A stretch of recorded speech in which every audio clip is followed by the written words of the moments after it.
വിഭജിച്ചുകൊണ്ട്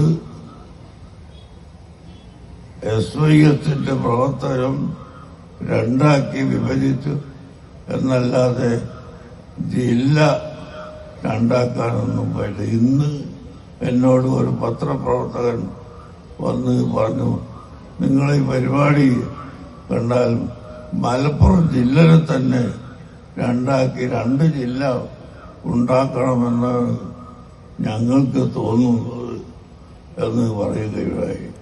ഞാൻ പറഞ്ഞു, ഈ ജില്ല വേർതിരിക്കലും ഭരണമുണ്ടാക്കലും അതൊക്കെ നിങ്ങളുടെ ജോലിയാണ്, അത് രാഷ്ട്രീയക്കാരുടെ ജോലിയാണ്, ഭരണാധികാരികളുടെ ജോലിയാണ്.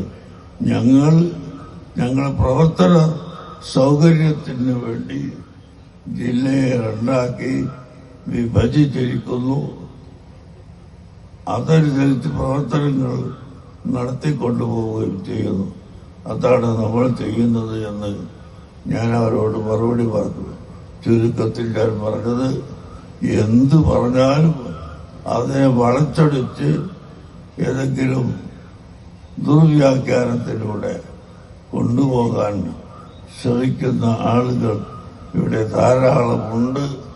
ആ വിഭാഗത്തിൽ നമ്മളായി പോകരുത് എന്ന് മാത്രം ഓർമ്മപ്പെടുത്തി തൽക്കാലം എന്റെ വാക്കുകൾ അവസാനിപ്പിക്കുന്നു.